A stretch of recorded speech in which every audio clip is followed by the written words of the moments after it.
தேவன் அறிவோடு நின்று அரிசறிவானே.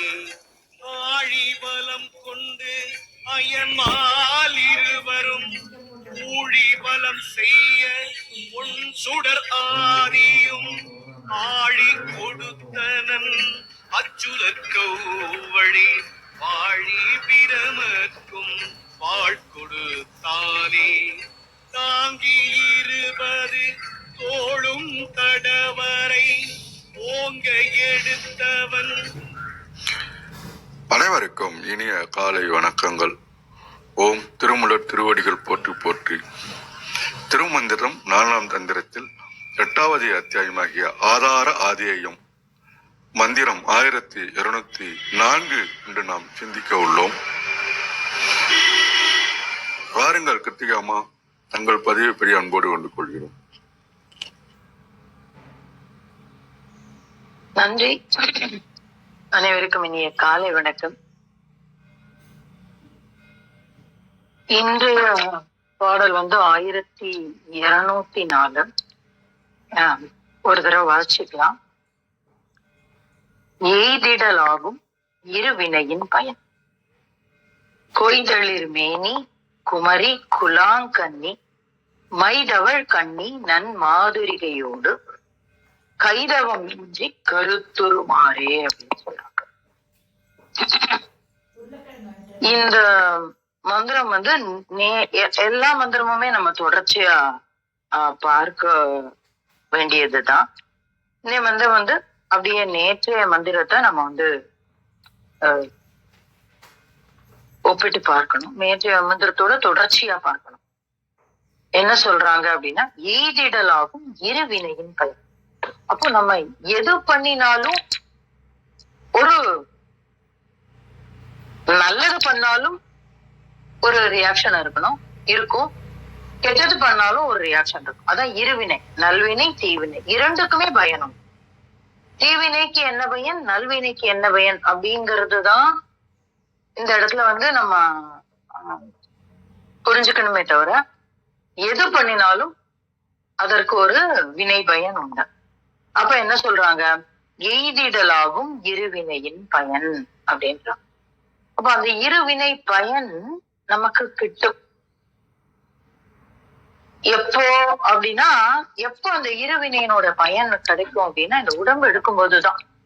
உடம்பு எடுக்க எடுக்க நம்மளுடைய வினைகள் கூடிக்கொண்டே போகும். அது நல்வினை தீவினைன்னு ரெண்டா இருக்கு. நீ நல்லது பண்ணாலும் நம்ம பிறவி உண்டு. எப்படிப்பட்ட பிறவி உண்டு? ரொம்ப நல்ல பிறவி உண்டு. நம்ம ஆசைப்பட்ட பிறவி உண்டு. இறையோடு இருக்கக்கூடிய, இறைத்தன்மையோடு இருக்கக்கூடிய பிறவியா இருக்கும். எதை நினைச்சு நம்ம பிறவி எடுக்கணும்னு ஆசைப்படுறோமோ, ஒரு சிலர் சொல்லுவாங்க, ஒரு சில ஞானியர் நான் இந்த பிறவியில வரணும், இந்த மாதிரியான செயல்களை செய்ய வேண்டும் என்ற கற்பிதத்தோடையே அவங்களுடைய முந்தைய பிறவி முடியும். அதுக்கு உண்டான ஏதுவான வசதிகளோடு, அதற்கு உண்டான தன்மைகளோடு அடுத்த பிறவி வரும்.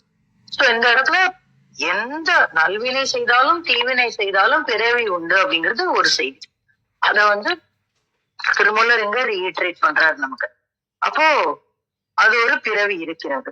அப்போ அந்த இருவினையின் பயனை ஏதும். அப்ப அது என்ன ஆகும் அப்படின்னா, அதுல இருக்கக்கூடிய சூட்சமா என்னன்னா, இந்த உடல் அதாவது பிறவி உண்டு. அந்த பிறவி உடல்களின் மூலமாகத்தான், உடல்களில் வருவதன் மூலமாகத்தான் நம்ம வினைகளை களைய முடியும், வினைகளை பெற முடியும். அப்போ அந்த விஷயத்தை ஞாபகம் வச்சுக்கோங்க.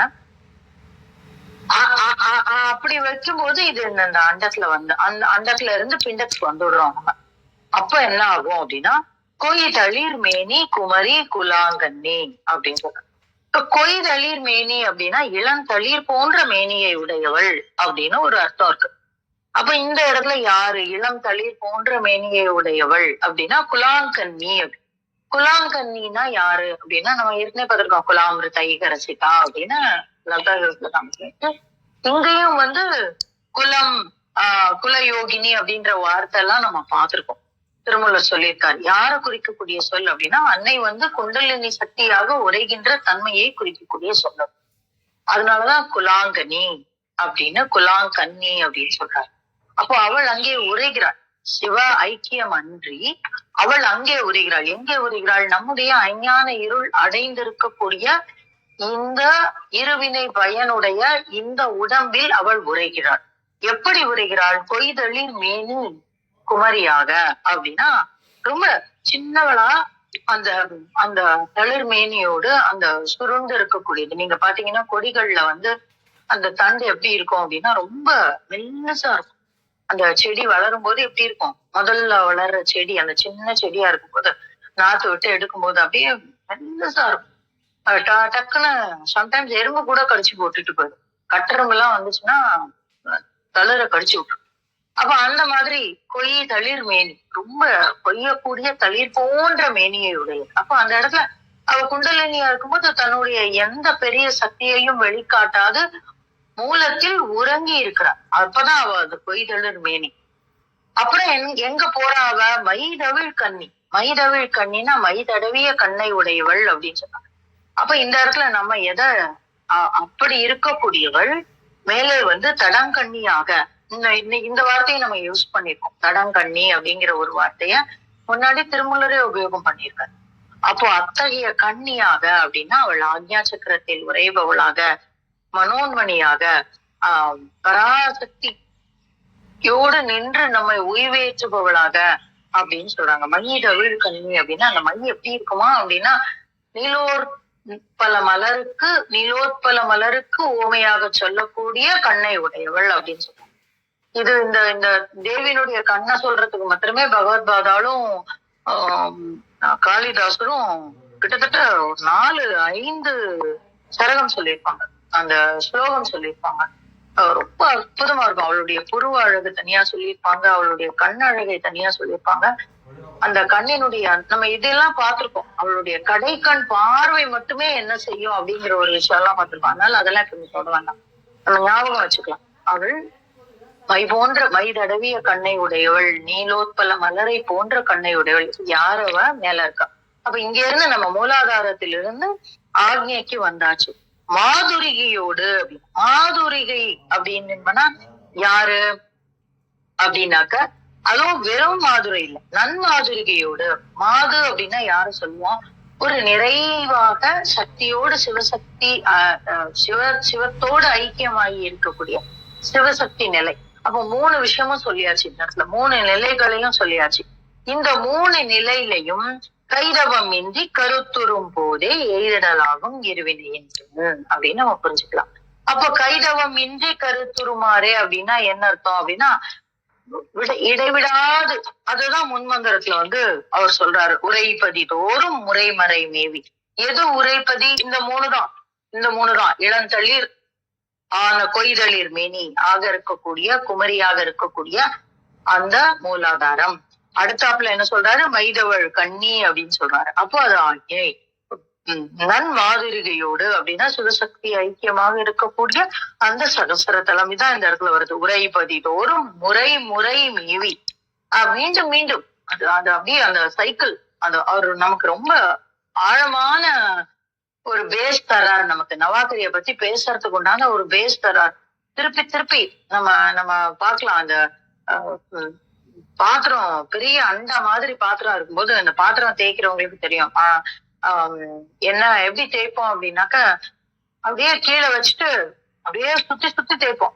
தேய்ச்சிட்டு ஒரு தடவை அளவுனா பத்தாது, ஏன்னா அது பெரிய அளவு. அதனால என்ன பண்ணுவோம்? திருப்பி தண்ணி ஊத்தி அதை அப்படியே சொல்லிட்டு தண்ணியை வெளியில விடுவோம். எத்தனை தடவை சொல்லிட்டு விட்டுறோங்கிறது அந்த பாத்திரத்தோட அளவை பொறுத்தது. அப்ப அந்த மாதிரிதான் இது. முறை மேவி நரை கமல் கோதையை நாடரும் மன்னி. அப்போ எல்லா இடத்துல இருந்தும் நாடு அப்படிங்கிறது இந்த இடத்துல ஒரு அந்த உரை பதிதான், அந்த உரைகின்ற. அப்போ அந்த மாதிரி என்ன ஆகும் அப்படின்னாக்க நம்ம வந்து கைதவம் அப்படின்னா விடாது அந்த இமைப்பொழுதும் என் நெஞ்சில் நீங்காதான் தாழ்வாழ்கன்னு சொன்னார் இல்லையா? அப்ப அந்த மாதிரி சதா சர்வகாலமும் நீரோட்டம் போல அப்படியே மனசுக்குள்ள ஓடிக்கொண்டே இருக்க வேண்டும் இறை நினைப்பு. அந்த தேவியினுடைய அந்த எண்ணம் வந்து எது செய்தாலும் அவளுடைய நினைப்பு கைதவம் இன்றி கருத்துருமாறே அப்படின்னு சொல்றாரு. இது வந்து நேற்றுக்கு பாடலோட எப்படின்னு சொல்லிட்டு இன்றைக்கு வந்து என்ன சொல்றாரு அப்படின்னாக்க, அப்படி பண்ணும்போது என்ன கிடைக்கும் அப்படின்னு சொல்லக்கூடிய ஒரு மந்திரம். பொதுவா வந்து இவர் வந்து திருமூலர் வந்து நமக்கு சொல்லக்கூடிய அந்த ஒரு விஷயம் இருக்கு பாருங்களேன். அத வந்து திருப்பி திருப்பி சம்டைம்ஸ் சொல்லுவாரு. கைதவமோ அன்றி மெய்தவமோ அப்படின்னு சொல்லி பற்ற சொல்லுவாரு. அப்போ அந்த கைதவத்தை எதன் மூலமாக செய்ய முடியும் அப்படின்னா இந்த மெய்தவத்தின் மூலமாக. மெய்யினா இந்த உடம்பு இல்லையா? அந்த விஷயமா ஒரு ஐயும் நம்ம இந்த இடத்துல பார்க்கலாம். ஆனா எப்படி இருக்கணும் அப்படின்னா தைலதாரை மாதிரி இடைவிடாத தன்மையோடு இருக்க வேண்டும் அப்படிங்கிறதுதான் இந்த இடத்துல வந்து திருமூலர் சொல்லக்கூடிய ஒரு விஷயமா இருக்கு. அதை எப்படி பண்ணணும் அப்படின்னு ஒரு சூட்சுமத்தையும் சொல்றாரு. ஒரு சைக்கிள் மாதிரி நீ இங்க ஆரம்பி இங்க வெய்ய, அதுக்கு மேல மேல கொண்டு போ, திருப்பி அங்க ஆரம்பி இங்க வெய்ய, அதான் முறை முறை மேவி அப்படின்னு போன மந்திரத்துல சொன்னாரு. அற்புதமான ஒரு ஒரு ஒரு சூட்சுமத்தை, அற்புதமான ஒரு ஒரு செய்முறையை, ஒரு பயிற்சியை இந்த இடத்துல சொல்றாரு திருமூலர். அதை நமக்கு மேலும் கூட இருந்து நமக்கு செய்ய பண்ண வேண்டும் என்ற பிரார்த்தனையோடு என்னுடைய பகிர்தலை முடித்துக் கொள்கிறேன். நன்றி நண்பர்களே. 2 அருமையான நண்பர்கள் வந்திருக்காங்க. தியாகராஜனையா வந்திருக்கிறாரு. அவரோட குரல்ல பாடல் கேட்கிறதே பேரானந்தம். வாசுதேவனையா ரொம்ப நாளைக்கு அப்புறம் வந்திருக்காங்க. சரவணனையா வந்திருக்காங்க. அவர்களுக்கு அடுத்தடுத்து இன்னும் நாம் மேலும் கேட்போம் என்று கூறி என்னுடைய பகிர்தலை முடித்துக் கொள்கிறேன். லைனையா மாடரேட் பண்ணணுமா? பாத்துக்கிறீங்களா? நீங்க பண்றதா பண்ணுங்கம்மா, நோ ப்ராப்ளம். நன்றி. தியாகராஜனையா வாங்க, உங்களுடைய குரல்ல அருமையான கருத்துக்களை பகிர அழைக்கிறோம். வாங்க. மிக்க நன்றிங்கம்மா. அவையில் உள்ளோர் அனைவருக்கும் பணிவன்பான வணக்கங்கள், வாழ்த்துக்கள். இந்த அருமையான நன்னாள்ல 4ஆம் தந்திரத்துல பாடலை சிந்தித்துக் கொண்டிருக்கின்றோம். ஓம் ஆசான் திருமூலர் திருவடிகள் போற்றி போற்றி. எய்திடலாகும் இருவினையின் பயன், எய்திடலாகும் இருவினையின் பயன், கொய்தலிர்மேனி குமரி குலாம் கண்ணி, கொய்தலிர்மேனி குமரி குலாம் கண்ணி, மைதவள் கண்ணினன் மாதுரிகையொடு, மைதவள் கண்ணினன் மாதுரிகையொடு, கைதவமின்றி கருத்துருமாறி, கைதவமின்றி கருத்துருமாறி, எய்திடலாகும் இருவினையின் பயன், கொய்தலிர்மேனி குமரிகுலாம் கண்ணி, மைதவள் கண்ணினன் மாதுரிகையோடு, கைதவம் இன்றி கருத்துருமாறி. அன்பானவர்களே, ஞானியருடைய பாடலை புரிந்து கொள்வது, அதற்கு விளக்கம் சொல்வது என்பது, இப்ப சூரியனுடைய தன்மையை எப்படி அளந்து சொல்ல முடியுமா யாராவது? அதே மாதிரி இந்த பிரபஞ்சத்தினுடைய விரிவை யாராவது இப்படித்தான் இருக்கு என்று சொல்ல முடியுமா? உணர்வாகத்தான் எதையுமே பெறும். ஓமான ஓமையும் காட்டி விளக்கி சொல்வது என்பது, ஏன்னா அது அருவமான ஒரு மெய்ப்பொருள் நிலையிலிருந்து வந்தது என்பதால ஓரளவு அனுமானம் கொடுக்க முடியும். ஓமான ஓமேயத்தால நாம அந்த உட்பொருளை விளங்கி கொண்டு ஆழ்ந்து சிந்தித்து தவநிலையில தான், அந்த உணர்வு நிலையில தான் அந்த உண்மை நிலைய, மெய்ப்பொருள் நிலைய அறிந்து புரிந்து தெரிந்து கொள்ள முடியும். தெரிந்து கொள்ளாம மற்றவர்களுக்கு தெரிவிப்பது என்பது பயன் தராது. எய்திடலாகும் இருவினையின் பயன் என்று சொல்லும் போது, முன்னோர்கள் நமக்கு வகுத்து தந்த அந்த நெறிமுறைகள், வேதங்கள் என்று சொல்லக்கூடிய அளவுல இந்த பஞ்சபூதங்களை பற்றி எல்லாம் எவ்வளவு அருமையாக தொகுத்து பகுத்து நமக்கு விரிவாக விளக்கி இருக்கிறார்கள். அதனுடைய தன்மைகளை பற்றி எல்லாம் அந்த வேதத்தின் உட்பொருளை விளங்கி கொண்டு நமக்கு சொல்லிய அந்த வழிமுறைகளின்படி நாமும் அதை கடைபிடித்து நாமும் உணர்வாக பெற வேண்டும். முன்வினை என்று சொல்லும் போது இது எல்லாமே நமக்குள்ள இருக்கு, கருத்தாக எல்லாமே இருக்கு. அந்த கருத்துக்கு ஒரு உருவம் கொடுத்து நாம தான் வெளிக்கொண்டு வரணும். கருத்துருமானே அந்த கருத்து நமக்குள்ள இருந்தாலும் அந்த கருத்தை வெளிப்படுத்தி நாம பயன் கொள்ளாம அதை அனுபவத்துக்கு கொண்டு வர முடியாது. அப்ப அனுபவத்துக்கு கொண்டு வர வேண்டும் என்றால் ஏற்கனவே பெற்ற அந்த ஞானிகள் எப்படி அனுபவம் பெற்றார்களோ, அதாவது என்ஜாய்மெண்ட், அதை நாமும் அந்த என்ஜாய்மெண்ட் வேணும். என்ஜாய்மெண்ட் இல்லாம நமக்கு ஒரு அனுபவம் என்பது கிட்ட அனுபவம் என்று சொல்வார்கள். Enjoyment and experience. அப்ப எய்திரலாகும் இருவினையின் பயன் என்று சொல்லும் போது சஞ்சிதம், பிராரப்தம், ஆகாமியம் என்று சொல்லக்கூடிய மூவினைகளை ஒரு தொகுத்து பார்க்கும் போது முன்வினை தன்வினையும் பின்வினையும் சேர்ந்தது. ஏன்னா முன்வினை தன்வினை சேராம பின்வினை என்பது கிடையாது. அப்ப முன்னோர்கள் கொடுத்ததோட நம்மளுடைய அனுபவ ஞானமும் சேர்ந்த பிறகுதான் பின்னாடி நம்ம செய்யக்கூடிய செயல். அப்ப தன்வினையும் பின்வினையும் எடுத்துக்கொள்ளும். அப்ப தன்வினை என்பது இப்ப நாம செய்யக்கூடிய செயலுக்கு தக்கவாறுதான் விளைவு என்பது உண்டு. செயல் இல்லாமல் விளைவு இல்லை. நாம என்ன செய்கிறோமோ அதற்கு தக்க விளைவை தருவது இறை நீதி என்பதை புரிந்து கொள்ள வேண்டும். நாம தவம் சரியாக செய்தோம் என்றால் அதற்குண்டான விளைவுகளை நாம் அனுபவிக்கலாம். இன்பமாகவோ துன்பமாகவோ அந்த உலகியல்ல நாம அனுபவித்துக் கொண்டிருக்கிறோம். ஆனா அதை கடந்து ஞானிகள் அருளிய அந்த உணர்வுல நாம் தலைக்கும் போது அமைதி, பேரின்பம் என்று சொல்லக்கூடிய அந்த மெய்ஞான அனுபவங்கள் நமக்கு கிட்டும். உலகப் பொருட்களோட தொடர்பு கொள்ளும் போது, நபர்களோட தொடர்பு கொள்ளும் போது இன்ப துன்ப அனுபவங்கள் தான் அதிகமாக கிட்டும்.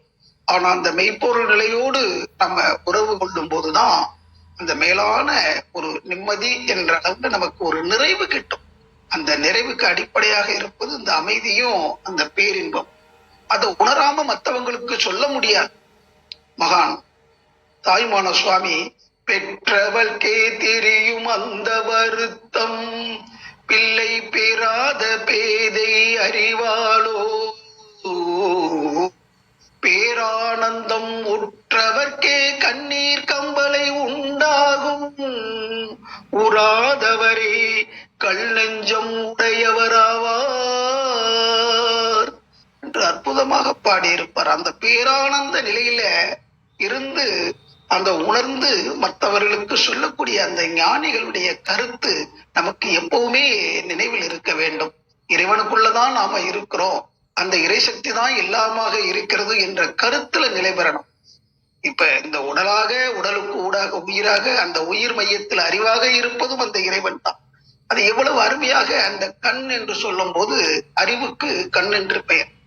அப்ப அது எப்படி இயங்கிருன்னா உயிர் இயங்கி கொண்டிருக்கிறது. அந்த உயிர் இயக்க மையத்துல அதை உருவகப்படுத்தும் போது அந்த வாழைத்தாய் என்றும், அதை இன்னும் சொல்லும் போது அந்த உயிர் சக்திக்கு பல்வேறு பெயர்கள் கொடுத்திருக்கிறார். குண்டலினி, அதாவது இயக்கத்துல இருக்கக்கூடிய அந்த உயிராகிய ஆன்மா, இப்படி எல்லாம் அதை பல்வேறு வகையில ஞானிகள் வகைப்படுத்தினாலும் அதற்கு ஒரு அந்த இயக்கத்துல இருந்தாலும் அது பெற்று என்றால் அது அதிலிருந்து எழுந்து அதிலேயே அடங்கி இருக்குது. அதுல இருந்துதான் உருவாகுச்சு, அதுக்குள்ளேயே அடங்கி இருக்கு. பெட்டு என்பதுதான், பெட்டு என்றால் அடங்கி இருத்தல், பெண் என்ற அளவுல அந்த ஒரு வார்த்தை அமைப்புல சொல்றதுக்கு முயற்சி பண்ணும் போது அந்த உயிருடைய இயக்கத்தை அந்த பெண் தன்மையில பார்த்து சிவத்திலிருந்து அந்த சக்தி இழந்தது என்ற தன்மையில அது எப்படி அதனுடைய உருவகம் இருக்கிறது என்றெல்லாம் பலரும் பல ஞானிகளும் பல்வேறு வகையில அந்த உருவகத்தை நமக்கு கொடுக்குறாங்க. அந்த கருத்துரு ஒரு கான்செப்ட் மனதுல வச்சுக்கிட்டு அந்த கருத்துருவோடு நம்ம சிந்திக்கணும். கருத்து இல்லாம நம்ம எதையுமே சிந்திக்க முடியாது. ஞானிகளுடைய கருத்தா இருக்கட்டும் அல்லது நம்ம சுய கருத்தா இருக்கட்டும், ஆனா கருத்து என்பது ஒன்று இல்லாம அதை உருவகப்படுத்தி நாம சிந்திக்க முடியாது என்பதை புரிந்து கொண்டு இந்த எங்கும் நிறைந்திருக்கின்ற நீக்கமர நிறைந்திருக்கின்ற மைதவள் கண்ணி என்று சொல்லும் போது அந்த கும்பு இருட்டு, அந்த எப்படி ஒண்ணு கண்ணங்கரைன்னு இருக்குதோ அந்த மாதிரி அந்த எங்கும் நிறைந்த அந்த வெளியோட தன்மை இருட்டுதான், கும்பு இருட்டுதான். மையிருட்டு என்று சொல்வார். அந்த நிலையில உறைந்து கொண்டிருக்கிற இறைவனை கார்மேனி கண்ணன் என்றும் சொல்வார்கள். கார்மேனி கண்ணன் கதிர்மதியம் போல் முகத்தான் என்று வரும். கார்மேனி என்பது அந்த இருநிலை, வைகுண்டத்துல உரைகின்ற அந்த பெருமாள் என்றும் சொல்வார். அப்ப அந்த மாதிரி மை இருட்டு நிலையில இருந்து அந்தக்குள்ள அடங்கி இருந்த சக்தி தான் வெளிப்படுகிறது. அந்த வெளிப்பட்ட அந்த தன்மை இந்த பிரபஞ்சத்தையே படைக்குது. மா துரிகையோடு என்று சொல்லும் போது, துரிகை என்றால் வரைகிறத கூட சொல்லுவாங்க. அதனுடைய உள்ளத்துல இருந்த அந்த எண்ணத்தினுடைய வெளிப்பாடுதான் இன்னைக்கு நம்ம இருக்கக்கூடிய இந்த பிரபஞ்சமாக வளர்ந்திருக்கிறது என்றால், அதை எப்படி நம்ம உணர்வது? நமக்கு இருக்கக்கூடிய அந்த தவநிலை, அதாவது அதை பற்றி சிந்தித்து அந்த கருத்தோட இந்த உலகம் எப்படி உருவாகி வந்தது, இந்த ஜீவராசி எல்லாம் எப்படி உருவாகி வந்தது என்ற அளவுல நாம சிந்திக்கும் போது ஞானிகளுடைய அந்த வினையின் பயனாக நமக்கு கிடைத்திருக்கின்ற அந்த வேதங்கள், மறைநூல்களுடைய அந்த முதல் நூலாக இருக்கக்கூடிய அதனுடைய தன்மையில இன்னும் அதை தொடர்ந்து வந்திருக்கக்கூடிய சார்பு நூல்கள் எல்லாம் நமக்கு அந்த பேருண்மையை நமக்கு உணர்த்தி கொண்டே இருக்கிறது. அந்த உண்மைகளை எல்லாம் உணர்ந்து நாம சிந்திக்கும் பொழுதுதான் அந்த உட்பொருளாக மெய்ப்பொருளாக இருக்கின்ற அந்த தெய்வீகத்தை நாம உணர்ந்து பயன் கொள்ளவும் முடியும். அந்த பயனை மற்றவர்களுக்கு அறிவித்து நீங்களும் பயன் கொள்ளுங்க என்ற அளவுல அறிவிக்கவும் முடியும். எய்திடலாகும். அப்ப எதையுமே எய்திடலாம், எய்த முடியும், எல்லாராலும் முடியும். இங்க முடியலன்னா வேற எங்க முடியும், இப்ப முடியலன்னா வேற எப்ப முடியும். அதனால தீர்மானம் செய்து கொள்வோம். இந்த திருமந்திரத்தை கருத்தோடு பயின்று வாழ்க்கையில ஒரு சிறப்பு நிலை அடைய வேண்டும் என்ற தீர்மானத்தோடு இந்த 2025 வரவேற்று சிறப்பு நிலை அடைவோம் என்று கூறி செவிமடைத்த அனைத்து அன்பு உள்ளங்களுக்கும் நன்றி நன்றி நன்றி, வாழ்த்துக்கள். அனைவருக்கும் நன்றி. ஓம் திருமூலர் திருவடிகள் சரணம் சரணம் சரணம். நன்றி.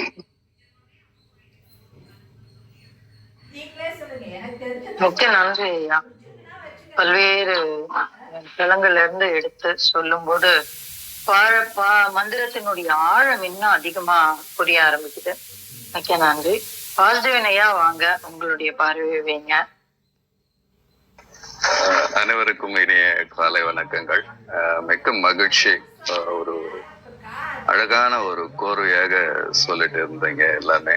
ஒருவேளை நீங்க எல்லாம் சொன்னது எனக்கு ரொம்ப சௌகரியமா போச்சு. அருவம், அருவுருவம், உருவம் அப்படிங்கிற போது ஒரு பொருளை இப்படி பார்க்கலாம். ஓம் அப்படிங்கிறது ஓசையாக பார்க்கின்ற இடத்திற்கு போகின்ற போது அங்கே உருவம் என்பது ஓசைக்குள் தான் ஒடுங்கி போகிறது. அதற்கு முன்னாடி ஓம் என்று எழுதி பார்க்கின்ற போது எல்லாமே அனுபவம் தான். ஒரு குழந்தை கிட்ட போயிட்டு ஆ எழுது என்று சொல்லுகின்ற போது அது ஆ என்று கையை பிடித்து, என் காலத்தில் நான் சொல்கிறேன், ஒரு ஸ்லேட்டில் வைத்து ஆ என்று எழுதி கையை பிடித்து எழுதி காட்டுவார்கள். அப்போ அந்த எழுதுகின்ற போது ஓசையோடு அந்த ஓசையில் இன்னொன்று இருக்கிறது, லயம். லயத்தை பிடித்து கொள்கின்ற இடத்திற்கு சென்று விட்டால் உருவத்தை எப்பொழுது வேண்டுமென்றாலும் கொண்டு வந்து விடலாம் என்கின்ற ஒரு மிகப்பெரிய ஒரு புரிதல் எனக்குள் வந்தது. அப்போ உருவம் என்பதும் அருவுருவம் என்பதும் அருவம் என்பதும் எல்லாமே ஒரு நேர்கோட்டில் ஒன்று அடுத்தடுத்த நிலைகளுக்கு செல்வதற்காகத்தான் என்ற ஒரு அற்புதத்தை எனக்குள்ளே புரிதலை வந்த பிறகுதான் என்னுடைய மாற்றங்கள் எல்லாமே நடந்தது. இப்போ நீங்க பேசியது எல்லாமே எனக்கு மிகப்பெரிய அசௌகரியம் இல்லை, மிகப்பெரிய சௌகரியம். ஏனென்றால் நான் இப்ப பேசும்போது உங்களுக்கு அது புரிந்து போகும் என்று நினைக்கிறேன். ஒரு இடத்தில் உண்மை என்பது பாத்லெஸ் லேண்ட் என்று சொல்வார்கள். ஒரு தியானம் என்றால் என்ன என்ற சொல்லுக்கு பொருள் என்னவென்றால் இமேஜஸ், அதாவது இமேஜஸ் நமக்குள், அதாவது image making image making AIIMS is meditation அப்படின்னு ஆங்கிலத்தில் சொல்வார்கள். அப்போ ஒரு தியான நிலைக்குள் சென்று விட்ட பிறகு உருவத்தை பிடித்து கொண்டிருக்கின்ற ஒருவர் ஒரு விளக்கை பார்த்தோ வாழை தெய்வத்தை பார்த்தோ மெடிடேட் செய்கின்ற போது அந்த உருவம் என்பது தவறே இல்லை. ஆனால் அதற்கடுத்த நிலையில் எனக்கு உருவம் தெரியவில்லை என்றால் அதுவும் தவறில்லை. அடுத்த நிலைகளுக்கு செல்வதற்குத்தான் முதல் படியில் நிற்கின்ற அந்த பற்றுதல் வர வேண்டும். ஸோ இமேஜஸ் ஆர் இல்லூஷன் என்று கூட நான் சொல்வேன். இல்லூஷன் என்பது இந்த இடத்தில் அடுத்த நிலையில் அது இல்லூஷனாக தெரியும். ஆக இமேஜஸ் என்பது முதலில் சரி, அதில் இருந்து அடுத்த நிலைக்கு நான் சென்று விட்டால் எனக்கு இமேஜ் என்பது உருவம் இல்லை, அருவம் உருவம் என்ற 2 நிலைக்குள் அது சென்று விடும். அப்போ அருவம் என்பதற்குள் உருவம் இருக்கிறது, உருவம் என்பதற்குள் அருவம் இருக்கிறது என்பதுதான் அதில் இருக்கின்ற ஆழமான புரிதல். உதாரணமாக அன்பு பழகுவதற்கு இல்லை, அது இயல்பாகவே வரும். லவ் இஸ் நாட் பிராக்டிஸ் என்று ஆங்கிலத்தில் சொல்வார்கள்.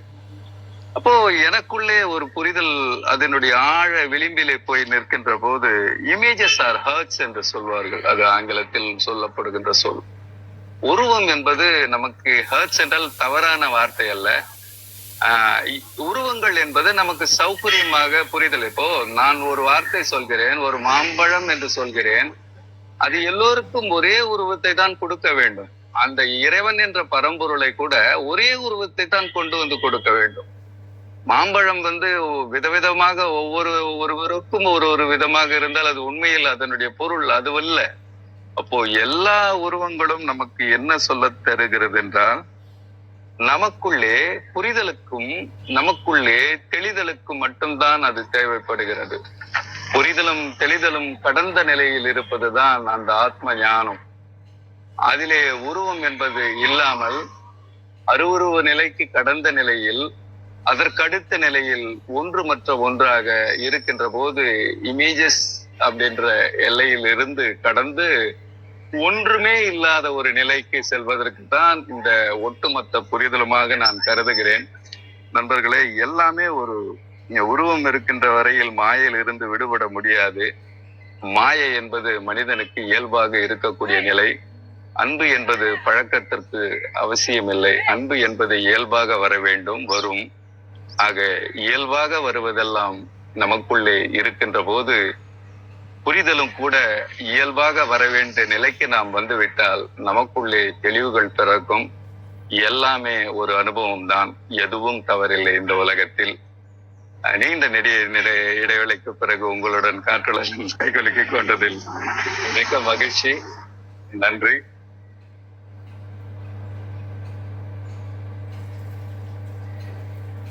நன்றி வாசுதேவன் ஐயா. உண்மையிலேயே எங்கெங்கயோ இருந்தத ஒரு சில சூழ்ச்சிவங்களை சொல்லி ஒன்று கோர்த்து இந்த மந்திரத்தோட பொருத்தி சொன்னது ரொம்ப அற்புதம். நன்றி. கேக்குறவங்களுக்கு உண்மையிலேயே ஒரு நல்ல தெளிவு கிட்டி இருக்கும். நன்றி. சரவணனையா, வாங்க, உங்களுடைய கருத்துக்கள் பகிர்ந்துக்கோங்க. வணக்கம். பாடல் 1204. எய்திடலாகும் இருவினை இன் பயன் அப்படின்றாரு. இந்த எய்திடலாகும் அப்படின்னு சொல்லப்படுறது சென்ற பாடலுடைய தொடர்ச்சியா எடுத்துக்கலாம். இறை திணை போதிடில் எய்திடலாமேன்னு முடிச்சிருப்பாரு நேற்றைய பாடலுக்கு பார்த்துருந்தது. ஸோ இறை திணை அப்படின்னு சொல்லப்படுறது இறை ஞானத்தை ஒரு கன நேரத்தில் பெற்றுவிடலாமே அப்படின்னு நேற்றைய பாடலை முடிச்சிருப்பாரு. ஸோ அப்படி பெறுவது என்ன அப்படின்றதான் இந்த பாடல்ல சொல்லியிருக்காரு. ஸோ எய்திடலாகும் இறைவனுடைய ஞானத்தை ஒரு வினாடியில் இந்த இடத்துல பெற முடியும். இப்படி பெறும்பொழுது இரு வினையின் பயன்களையும் இங்க பெற முடியும். எது இருவினை? ஒன்று நல்வினை, இன்னொன்று தீவினை. ஸோ நல்வினை என்று சொல்லப்படுவது நாம் எதையெல்லாம் ஆசைப்பட்டு இருக்கிறோமோ அது ஒன்று, எதையெல்லாம் நமக்கு கடனாக இருக்கின்றதோ ஸோ அதனை எல்லாத்தையுமே இந்த இடத்துல அனுபவிச்சு முடிச்சிடலாம் இந்த இடத்துல, அது ஒன்று. இரண்டாவது தீவினை. தீவினையில் என்ன பயன்கள் இருக்குது அப்படின்னு யோசித்தோம்னா, இந்த இடத்துல ஏதோ ஒரு செய்கின்ற செயலில் பாவங்கள்னு எதையாவது ஒன்று நிச்சயமாக செய்திருப்போம் எப்பயாவது. அதனால தான் அந்த பிறவி துன்பத்தில் மாட்டிக்கிட்டு முடிச்சிட்டு இருக்கோம். அப்போ அதுக்கும் இறைவன் அந்த சூழ்நிலையை கொடுக்குறாரு இந்த இடத்துல. செய்த தவறுகளுக்கு உண்டான எதை அனுபவிக்க வேண்டுமோ அதை அனுபவிக்கக்கூடிய சூழ்நிலையும் இந்த இடத்துல உடனே இறைவன் அப்பவே கொடுத்துட்றாரு. எப்போ? அந்த சன நேரம்னு சொன்னார் பாருங்க, ஒரு சன நேரத்திலே இது எல்லாத்தையும் கொடுத்து அனுபவிக்க வைத்து அது எல்லாத்தையுமே இல்லாமல் பண்ணிடுறாரு. அப்போ கடன் ஒன்று இருக்காது, ஆசைன்னு ஒன்று இருக்காது, வினைன்னு ஒன்று இருக்காது, முக்கியமாக மும்மலங்கள் என்ற ஒன்றே இருக்காது இந்த இடத்துல. அது எவ்வளோ ஒரு சில நேரத்தில் அதை பெற முடியும் அப்படின்னு சொல்றாரு இந்த இடத்துல, இந்த முதலடி. அடுத்து கொய்தளிர் மேனி குமரி குலாங்கண்ணி அப்படிங்கிறாரு. ஸோ இந்த இடத்துல கொய்தளர் மேனி, கொய்தளர் அப்படின்னா ஒரு ஒரு இலையோ செடியோ பார்த்தோன்னே அதனுடைய குருத்து இலை பார்த்தீங்கன்னா ரொம்ப அழகா இருக்கும் பார்க்கறது. பார்த்தோன்னே அது பலருக்கெல்லாம் பார்த்தோன்னே அப்படியே அந்த இலையை பிக்கணும் போல பிக்கவும் செய்வாங்க இந்த இடத்துல. ஸோ பார்த்த உடனே அப்படி கொய்ய வேண்டும் என்ற எண்ணம் தானா தோணுமா, அந்த அளவிற்கு அந்த இலை வந்து ரொம்ப தளிரா ரொம்ப அழகா இருக்கா அந்த குருத்து. இந்த தளிர் செடி இருக்கக்கூடிய அந்த இலை, அந்த தளிர் இதெல்லாம் பார்த்தோன்னே அப்படியே விற்கக்கூடிய அளவுக்கு அவ்வளவு அழகாக அவளுடைய மேனி அங்கு இருக்கின்றது. யாரு? இறைவனுடைய உடம்பு. பார்த்தோன்னே தொட வேண்டும் என்ற அந்த எண்ணம் அவ்வளவு அழகா இருக்கா அந்த இடத்துல. குமரி குலாங்கண்ணி அப்படிங்கிறாரு. ஸோ குமரின்னா இந்த இடத்துல அவள் ஒரு வலிமைன்னு வச்சுக்கலாம். குமரன் குமாரின்னு சொல்லுவோம் இல்லையா அந்த இடத்துல. ஸோ ஒரு கன்னி பெண் அப்படின்னு சொல்லுவான் இந்த இடத்துல. அவளுக்கு சிறிது வலிமையோடு இருக்கின்றாள் இந்த இடத்துல. குலாங்கண்ணி அப்படிங்கிறாரு. குலாம்னா கூட்டம் அப்படின்னு பொருள். இவ என்ன கூட்டத்தை வச்சிருக்கா இந்த இடத்துல? அமிர்த கூட்டத்தை இந்த இடத்துல வச்சிருக்கா. ஏன்னா நல்வினை தீவினை ரெண்டுத்தையுமே ஒரு சன நேரத்துல போக வைக்கிறா. எப்படி போக வைக்கிறா இந்த இடத்துல அப்படின்னா, அவருடைய உடம்பு வந்து ரொம்ப அழகா இருக்கு, பார்த்தவுடன் தொட வேண்டும், இலையை கொய்ய வேண்டும் என்பது போல இருக்கு அப்படின்னா, மனமானது இறைவை கிட்ட லயிச்சு இருக்கணும், வேற எந்த சிந்தனையும் இருக்கக்கூடாது நமக்கு அப்படின்னு நம்ம அடிக்கடி திருமந்திரத்துல பேசுவோம். வேற சிந்தனையே இருக்கக்கூடாது. இறைவனை சிந்தித்து கொண்டு இருக்கும்போது பக்கத்துல இடியே விழுந்தா கூட சரி, ஆனா கவனம் ஃபுல்லா அங்கதான் இருக்கும். ஐம்புலன்களையும் ஒடுங்கிய நிலையில இருக்கணும். அப்படி ஒடுங்கிய நிலையில் இருப்பதற்கு தான் இது போல ஒரு இறைவி முன்னாடி வந்து நிற்பா. இப்போ நிற்கும் பொழுது என்ன ஆகும்? நம்மளுடைய புலன்களும் ஒடுங்கி அவகிட்டே தான் போய் நிற்கும். அதான் இந்த இடத்துல கொய்தவ தளிர் மேனிங்கிறாரு. அப்படி நிற்கும் பொழுது அந்த இடத்துல அவன் என்ன பண்றாளாம்? அமிர்தத்தினுடைய கூட்டத்தை மொத்தமா வச்சிருக்காளாங்க இந்த இடத்துல. அப்படி இருக்கும் பொழுது அந்த அமிர்தத்தை நமக்கு கொடுக்குறா. ஸோ அமிர்தத்தை சாப்பிடுவதன் வழியாகத்தான் இந்த இடத்துல அந்த இருவினையுமே போயிடுது அந்த இடத்துல. ஸோ இதை 2வது அடியில குறிப்பிடுறாரு. அடுத்து மைத்தவள் கண்ணி நன்மாதிரி கையோடு அப்படிங்கிறாரு. ஸோ மைத்தவள் கண்ணி, ஸோ கருமையான மைய வந்து அவ தீட்டியிருக்கா இந்த இடத்துல, அவருடைய கண்கள்ல தீட்டியிருக்கா. நன் மாதுரி கையோடு அப்படிங்கிறாரு. ஸோ நன்மாதிரி என்று சொல்லப்படுவது நன்மையான இனிமையை கொடுக்கின்ற திருக்கரங்கள் இந்த இடத்துல. இப்ப இந்த இடத்துல மைத்தவள் கண்ணி அப்படின்னு குறிப்பிட்டது கருமை அப்படின்னு சொல்லப்படுறது இந்த இடத்துல. இப்போ ஒருத்தருக்கு ஒரு தீயை இப்போ மேல 2வதுல நல்வினையை யாராவது ஒருத்தர் அனுபவிச்சாங்கன்னா மகிழ்ச்சி அனுபவிச்சுட்டு போயிடுவாங்க இந்த இடத்துல. ஆனா தீவினையை அனுபவிக்கும் பொழுது என்ன ஆகும்? மனமானது கொஞ்சம் துன்பத்தை அனுபவிக்கும். இது எப்ப நம்மளை விட்டு கடந்து போகிறது? இறைவன் கொடுத்துட்டுக்காரே இருக்கட்டும் அந்த இடத்துல. இறைவன் கொடுத்துருக்காரு, நம்பலன்னா ரொம்பவே அதிகமான துன்பத்தை அனுபவிக்க வேண்டியிருக்கோம், நம்பலன்னா கொஞ்சமான துன்பத்தை அனுபவிக்க வேண்டியிருக்கோம் இந்த இடத்துல. ஸோ அப்படி அனுபவிக்கும் பொழுது அது மாயையின் வழியாக தான் எல்லாமே நடக்குது இந்த இடத்துல இல்லைங்களா? அப்போ என்ன ஆகுதா இந்த இடத்துல? அதான் கருமைன்னு குறிப்பிட்டுறாரு. கண்ணுன்றது அவருடைய பார்வை, அவள் பார்த்துக்கிட்டே இருக்கா. பார்த்துக்கிட்டே இருக்கும்போதே இந்த இடத்துல துன்பங்கள் எல்லாமே நடக்குதா தான் கருமையை குறிப்பிடுது இந்த இடத்துல. ஆனாலும் அதை அனுபவிக்கும் போது நன்மாதுரி அப்படின்னு ஒரு வார்த்தையை பயன்படுத்துற. ஸோ அது என்ன செய்யுதான்? அந்த தீமை கூட ஆகா நமக்கு நன்மையை கொடுக்குதேன்ற எண்ணத்தை வந்து நமக்குள்ள தோண வச்சிருமா. இறைவி அதை கொடுத்துருவாளாம். அதான் நன்மாதுரி அப்படிங்கிறாரு. மாதுன்னா மயக்கம் அப்படின்னு பொருள். மாதிரினா மயக்கத்தை கொடுக்கக்கூடியவள், இனிமையை கொடுக்கக்கூடியவள் அப்படின்னு பொருள். நல்லதை அனுபவிக்கும் போது எப்படி ஒரு மனிதனுடைய மனமானது இறைவன் இறைவியோட திளைச்சி நிற்கிதோ, அது போலவே இந்த துன்பத்தை அனுபவிக்கும் போது கூட அது அப்படியே திளைச்சிக்கிட்டு நிற்குமா இந்த இடத்துல. அந்த ஒரு இன்பத்தை மகிழ்ச்சியை திளைச்சிக்கிட்டு நிற்குமா இந்த இடத்துல. இதுக்கு சான்று பார்த்தோம்னா மகாபாரதத்துல குந்தி தேவியைக்கு சொல்லலாம். அவ போய் கிருஷ்ணன்ட்ட கேட்பா, எப்ப பார்த்தாலும் எனக்கு துன்பத்தை மட்டுமே கொடு கிருஷ்ணா, மகிழ்ச்சியை கொடுத்துறாது அப்படின்வா. ஏமா அப்படி கேட்குறீங்கன்னா, இல்லை அப்பதான் நான் உன்னை நினைச்சுக்கிட்டு இருப்பேன், அது ஒரு மகிழ்ச்சியா இருக்கு அப்படின்னு சொல்லிட்டு சொல்லுவாளாம் அவன். அது போலவே இந்த நல்வினை தீவினையை அனுபவிக்கும் போது கூட இந்த மனம் வந்து ரொம்ப மகிழ்ச்சியோடு இருக்குமா இந்த இடத்துல. அவதான் அந்த திருக்கரங்களோடுன்னு சொல்றலையே, மாதிரி கையோடு அப்படின்னு சொல்லப்படுறது அதுதான். அவன் துன்பத்தை அந்த இடத்துல கொடுத்தா கூட, தீவினை வழியாக துன்பத்தை கொடுத்தா கூட அதை அனுபவிக்கிறவர்களுக்கு அது மகிழ்ச்சியை கொடுக்குமா. யாருக்கு? சரணடைந்தவர்களுக்கு. இது அடுத்து கைத்தவமின்றி கருத்துருமாறே அப்படிங்கிறாரு. ஸோ இந்த நல்வினை தீவினை ரெண்டையுமே கொடுக்குறா. அமிர்தத்தையும் கொடுக்குறா இந்த இடத்துல, துன்பத்தை கொடுத்து மயக்கத்திலையும் வச்சிருந்து எல்லாத்தையும் தீர்த்துட்டா இந்த இடத்துல. தீர்த்தது பின்பாக கைத்தவம் அப்படிங்கிறாரு.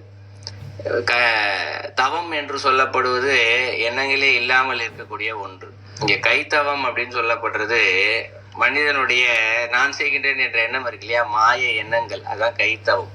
இந்த கைத்தவம் இன்றி அப்படிங்கிறாரு. அப்ப மாய எண்ணங்கள் என்ற ஒன்றுமே இல்லாமல் கருத்துருமாறே அப்படிங்கிறாரு. கருத்துன்னா என்ன? இந்த இடத்துல இப்ப இறைவி இவ்வளவு வேலை மேல செஞ்சிருக்கா, நல்வினைய போக வச்சிருக்கா, தீய வினைய போக வச்சிருக்கா, அதையும் அழகா லைக்க வச்சிருக்கா இந்த இடத்துல. அப்ப அவளுடைய அந்த இறைவியுடைய எண்ணமும் இந்த சாதகருக்கு ஏற்கனவே எண்ணங்கள் எல்லாமே போயிடுச்சு. நம்ம மாய எண்ணங்கள் போயிடுச்சு, கைத்தவமின்றி. இப்ப மனிதனுடைய எண்ணங்கள் என்ற ஒண்ணுமே இல்லை இப்ப இந்த இடத்துல. அப்ப அந்த சாதகருக்குள்ள எண்ணங்கள் அற்ற நிலையில இருக்காரு, இறைவனும் எண்ணங்கள் அற்ற நிலையில இருக்கக்கூடியவர் தான். ஸோ ரெண்டுமே சேரக்கூடிய வழி உறும் ஆறே அப்படிங்கிறார். ஆறுனா வழி, அந்த நிலையை பெறுகின்ற வழி இதுவே அப்படின்னு சொல்லி முடிக்கிறாரு. ஸோ நாலடிக்கும் சேர்த்து பொருள் பார்த்தோம்னா, சென்ற பாடல் அந்த இறைவனுடைய ஞானத்தை பெற முடியும், ஒரு சன நேரத்தில் பெற முடியும் அப்படிங்கிறாரு. இந்த சன நேரத்தில் பெறக்கூடிய ஞானமானது எப்படி இருக்கும், எப்படி பெறலாம், அதனுடைய வழிமுறைகள் என்ன அப்படின்றதான் இந்த பாடலுடைய கருத்து. நம்முடைய தீவினைகள் நல்வினைகள் இரண்டையுமே ஒரு சன நேரத்தில் அனுபவிக்க வைத்து, அது துன்பம் இல்லாமல் மனதை அதை இறைவியோடையே லயிக்க வைத்து, இந்த இடத்துல நம்முடைய நல்வினை தீர்க்க வைத்து, நம்மளுடைய எண்ணங்கள் இல்லாத ஒரு நிலையை கொடுத்து, இந்த இடத்துல அவளுடைய எண்ணமும் நமது எண்ணமும் ஒன்று என்ற நிலைக்கு செல்லும் வழி இது ஆகுமே அப்படின்னு முடிக்கிறாரு. இதான் அந்த பாடலுடைய கருத்து. நன்றி.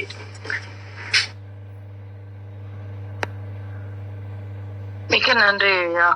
ஒரு ஒரு ஒரு வார்த்தையில இருக்கக்கூடிய அந்த ஆழத்தை பார்க்கறதுக்கு உங்களுடைய உரை ரொம்ப உதவியா இருக்கும். மிக்க நன்றி. விஞ்ஞானமா வாங்க, உங்களுடைய பகிர்வை பகிர்ந்து கொள்ளுங்க. அனைவருக்கும் வணக்கம். ஓம் சிவசக்தி போற்றி, ஓம் திருமூலரே போற்றி. 1204வது திருமந்திரம். எய்திடலாகும் இருவினையின் பயன் கொய்தளிர்மேனி குமரி குலாங்கண்ணி மைத்தவள் கண்ணி நன் மாறி துர்க்கையோடு கைத்தவம் இன்றி கருத்துரும் வாரே. இருவினை இங்கு மேலான வினையின் பயன் என கொள்ள வேண்டும். மாதுரி இன்ப வடிவானவள், கைத்தவம் வஞ்சனை இல்லாமல், கருத்துரல் மனதில் இருத்தி வழிபடுதல். சிவ ஆலய வழிபாட்டால் மேலான நற்பயன்கள் அடைய பெறலாம். கொழுந்து மாந்தளிர் போன்ற அழகிய மேனி வனப்புன்னா அழகு, அழகும் பொருந்திய பெண் அரசியை குலாம் கண்ணின பெண்ணரசி, அருள் ஒழுகும் கண்ணுடைய இன்பம் அருளுகின்ற இயல்புடையவளை மாரியை துர்க்கையை வஞ்சனை இல்லாமல் வழிபாடு செய்து கொள்க என்று பொருளாகின்றது. கழக வெளியீட்டில் திருமந்திரம் மாரி துர்க்கையோடு என்று இருந்த இடத்தில் மாதுரி என்று உள்ளது. இதனுடைய பொருள், மேற்கூறிய வழிபாட்டு முறை இல்லாதார் இருவினையின் பயனை எய்தி இளைப்பர். மாந்தளிர் போலும் திருமேனியும் குமரி பருவமும் என்றும் நீங்கா இளமையும் அருள் பொழியும் கண்ணும் உடைய திருவருள் அம்மையை இனிய செந்தமிழ் மொழியோடு வஞ்சனை முதலியன இன்றி வழிபடுக. இஃது அருள் அம்மையை கருத்தில் எழுந்தருள பண்ணும் வகையாகும் என்று விளக்கம் அளித்துள்ளார். வாறு என்ற சொல்லின் பொருள் வகை, இன்னொரு பொருள் விதம். மாரி துர்க்கை என்று திருமந்திரத்தில் இடம்பெற்றுள்ளதற்கு ஒரு சிறு விளக்கம். துர்கா தேவி மங்கள வடிவானவளே, கருணை மயமானவளே, உலகம் முழுவதும் பறந்தவளே, உலக வடிவம் ஆனவளே, உனக்கு நமஸ்காரம். உலகம் வணங்கும் திருவடிகளை உடையவளே, உலகத்தை விடுவிப்பவளே, உனக்கு நமஸ்காரம். அனைவருக்கும் சரணமானவளே, உன்னை நான் புகழாக அடைகிறேன். நீயே வைஷ்ணவி, சக்தியும் வீரியமும் நீயே, உலகத்திற்கு வித்தும் பரமான மாயையும் நீயே, பிரபஞ்சம் முழுவதையும் நீ உன் மோக வலைக்கு உட்படுத்தியுள்ளாய். உனக்கு விருப்பம் உண்டாகும் போது உயர்ந்த முக்தியை கொடுக்கிறாய். தேவி, சரணம் அடைபவர்களின் துயரத்தை போக்குகிறவளே, உலகிற்கு தாயே, உன் கிருபை அனைவருக்கும் உண்டாவதாக. உலகிற்கு தலைவியே, அனைவரையும் காப்பவளே, அசையும் பொருள்களுக்கும் அசையா பொருள்களுக்கும் ஈஸ்வரி, அனைவரின் மீதும் கிருபை கூர்ந்து அருள்வாயாக. தந்திர நூல்கள் அனைவருக்கும் நன்றி, வணக்கம். சிவசிவ திருச்சிற்றம்பலம்.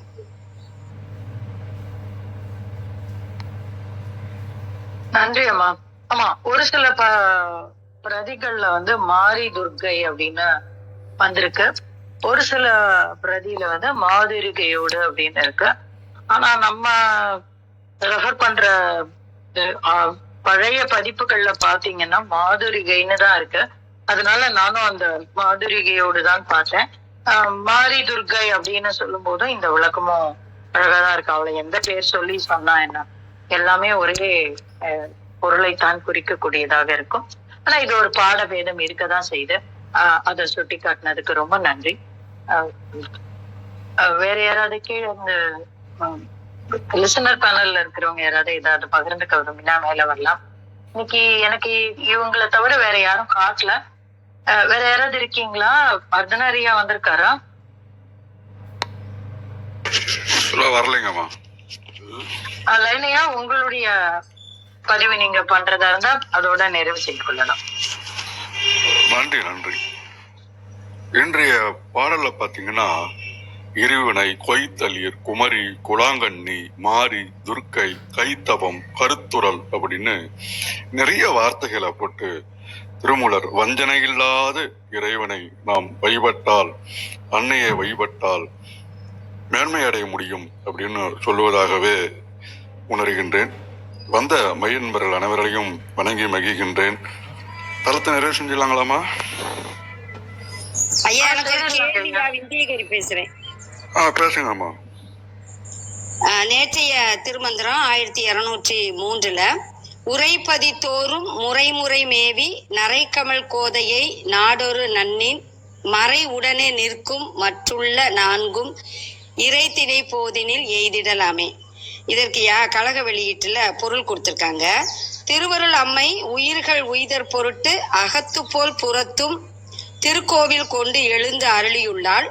அத்திருக்கோவில் தோறும் முறைமுறையாக சென்று மனம் கமழ்கின்ற பூச்சூடியுள்ள அம்மையை நாள்தோறும் கும்பிட்டு நம சிவய என்னும் திருமந்திரம் மறவா நினைவுடன் ஓதிக்கொண்டிருக்கும் மெய்யடியார்கட்கு தூமாயையின் கண்ணுள்ள ஏனைய அத்தன், அருளோன், ஆண்டான், ஆசான் ஆகிய 4 மெய்களின் கண் உறையும் இறைவன் திருவருளும் திணை பொழுதினுள் எய்தின் எய்தும் அப்படின்னு விளக்கம் கொடுத்துருக்காங்க ஐயா.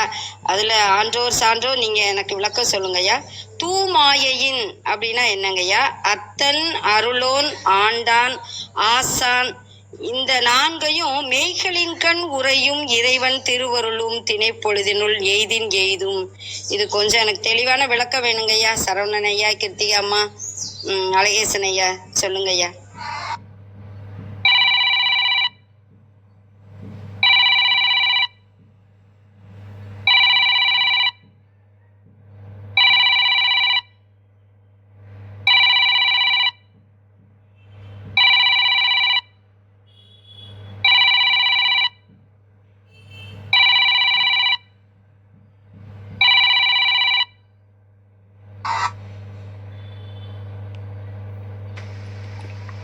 என்ன நம்பர் பாடல் சொன்னீங்கம்மா?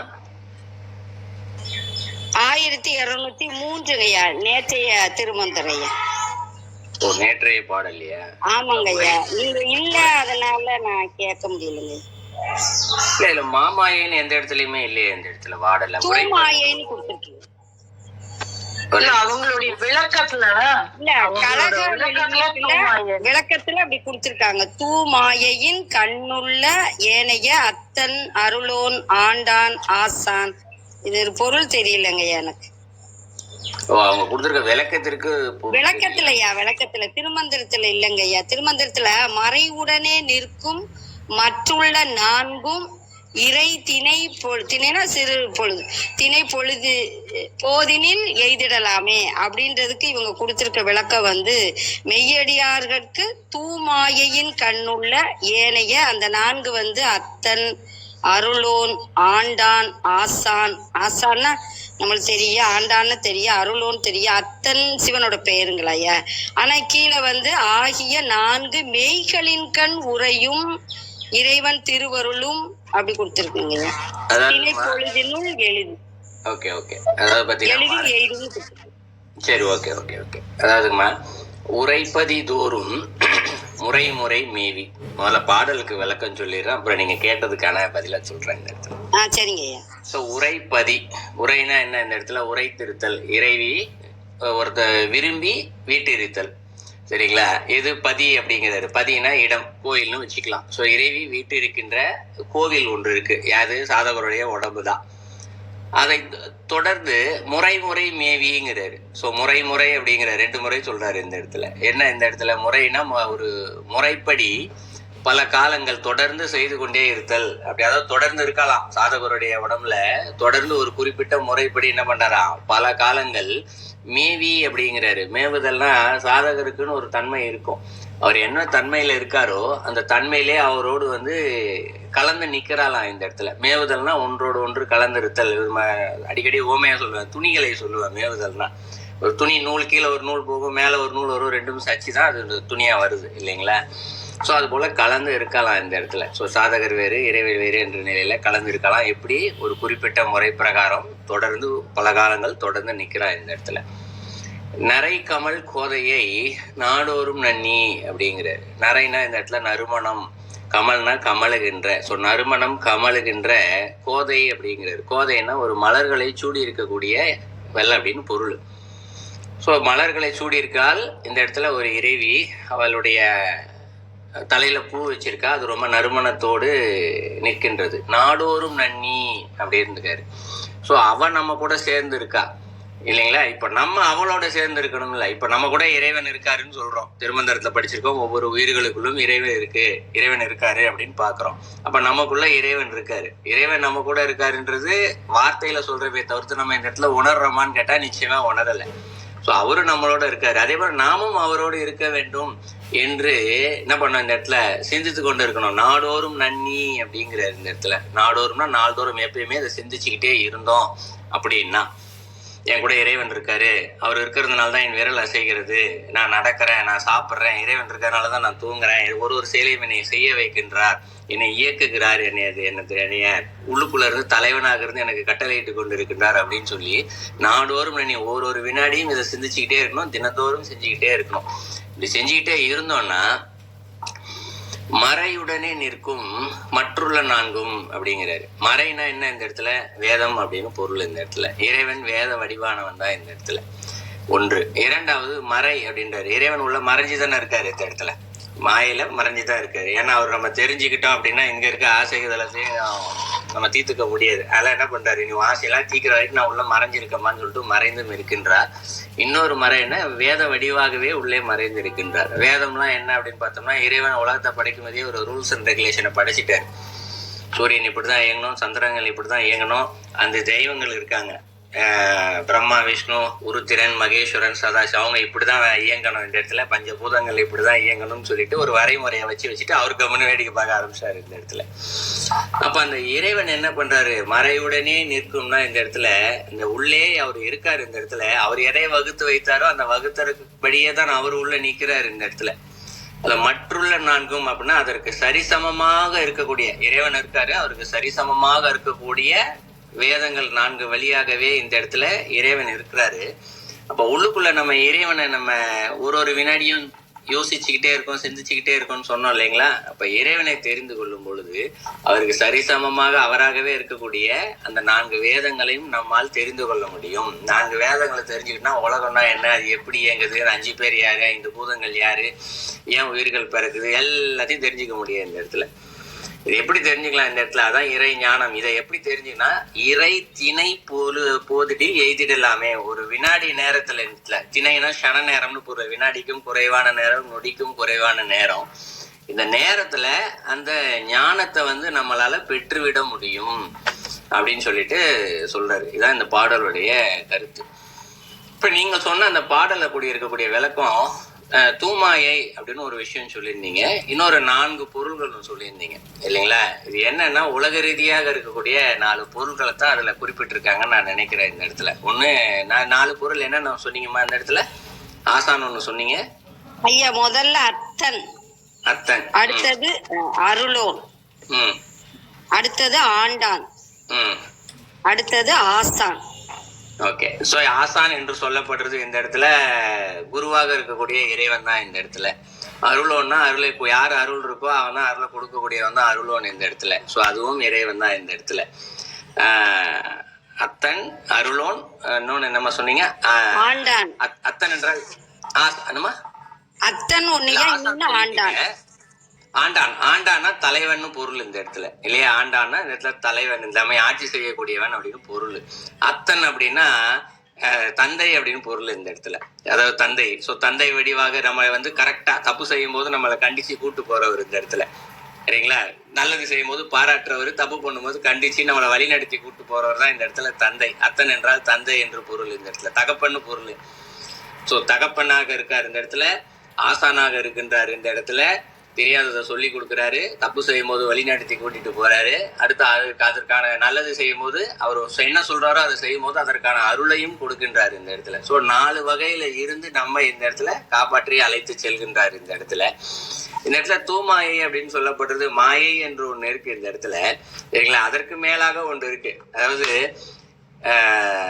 இறைவன் என்று ஒருத்தர் இருக்கின்றார் அப்படின்னு சொல்றோம் இல்லையா? இதையே தூமாயை அப்படின்னு தான் சொல்லுவாங்க. என்ன காரணம் அப்படின்னு பார்த்தோம்னா, இப்ப நாம இறைவன் தான் ஒரு பக்கம், அதுவே நமக்கு தெரியாம இருக்கும். இதை புரிஞ்சுக்கணும்னா இயேசுநாதருடைய கதையை பார்த்தா தெரிஞ்சுக்கலாம். அவர் மிகப்பெரிய சித்தர். காலப்போக்கில் அதை வேற கணக்குல கொண்டு போயிட்டாங்கன்னு வச்சுக்குவோம்.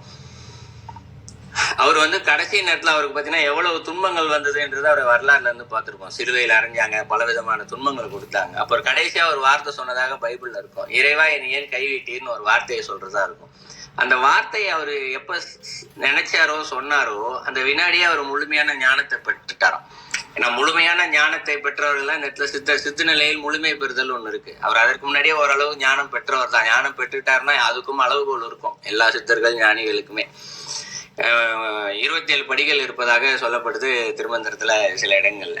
ஸோ அப்போ அவர் எந்த இடத்துல இருக்காரு தெரியாது. ஆனால் அந்த 27வது இடத்தையும் தாண்டி முழுமை பெறுகின்ற நிலையில் அப்போ அவர் முன்னாடி என்ன சிந்திக்கிறாரு? இறைவன் ஒருத்தர் இருக்காரு, எங்க இருக்காரு? பரலோகத்துல இருக்காரு, மேல இருக்காரு, வருவார், இப்படி பார்த்துட்டே யோசிச்சுட்டே தான் இருக்காரு. அதனாலதான் இவ்வளவு துன்பம் வருது. இப்ப இறைவன் இருக்கியா இல்லையா, நீ கைவிட்டுட்டியே அப்படின்னு சொல்லும் போது அவருக்கு ஒரு ஞானம் வருதான். ஓ, இறைவன் எங்கேயோ கிடையாது, நம்ம தான் இறைவனா, இதுவே தெரியாம இவ்வளவு நாள் இருக்கவே இந்த இடத்துலன்ற ஒரு உணர்வு, ஞானம் வந்துடுச்சு அவருக்கு. அந்த ஞானம் வந்ததற்கு பின்பாகத்தான் அவர் முழுமையான அந்த நிலையை பெறாரு இந்த இடத்துல. அதுக்கப்புறம் அவர் 3ஆம் நாள் காணாம போயிட்டாரு அப்படின்லாம் சொல்லுவாங்க வரலாறுல. பட் அவர் அவரை பற்றிய ஒருத்தர் பெரிய ஆய்வு செய்து அவருடைய ஆய்வுடைய கட்டுரைகள் எல்லாமே கூகுள்ல கூட இருக்கு, படிச்சு பார்க்கலாம். அவர் கடைசியா அங்க இருந்து இமயமலைக்கு இருந்து இன்றும் அவருடைய சமாதி அங்கு இருப்பதாக இன்னைக்கும் பலரால் வழிபட்டு கூட இருக்காங்க. இந்த இடத்துல வழிபட்டுட்டு தான் இருக்காங்க. ஸோ அப்ப இந்த இடத்துல இதுதான் தூமாயை. தானே இறைவன் என்று தெரியாமல், மாயைன்றது இப்ப பாக்குறது நம்ம இருக்கிற இந்த மாயை. இந்த மரம் இறைவன் தான், இந்த செடி இறைவன் தான். ஆனா எல்லாமே நமக்கு செடி மரமா தான் தெரியுது. இந்த இடத்துல இறைவன் தெரியறது இல்லை, இது மாயை. ஆனா இந்த இடத்துல நாமே இறைவன் என்றது கூட நம்ம தெரியாம இருக்கோம் இல்லைங்களா? இது இந்த இடத்துல இந்த மாமாயை தூமாயை இதெல்லாம் சைவ சித்தாந்தத்துல விளக்குவாங்க. சைவ சித்தாந்தத்தின் விளக்கணும்னா ஓரளவுக்கு வேறு கோணத்துல புரியும். நம்ம சைவ சித்தாந்தம் இல்லாமல் புரிந்து கொள்வதற்காக விளக்குறதுக்காக இந்த வார்த்தைகளை பயன்படுத்தி நான் உங்களுக்கு சொன்னேன். சரிங்களாம்மா? ஐயா நன்றிங்க ஐயா, தெளிவா புரிந்ததுங்க ஐயா. நன்றிங்க ஐயா. நல்லதம்மா.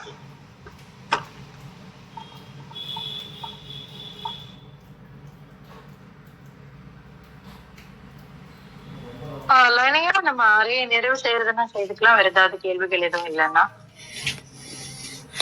நன்றி. சத்யநாராயண ஐயா வரீங்களா?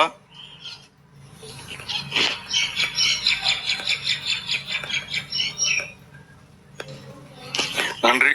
கிட்டத்தட்ட காலம் நிறைய கடந்து விட்டது. வந்த மையன்பரை வணங்கி மகிழ்கின்றேன். மீண்டும் நாளை காலை சந்திப்போம், சிந்திப்போம். தமிழ் நிறைவுறுகின்றது. 5, 4, 3, 2, 1.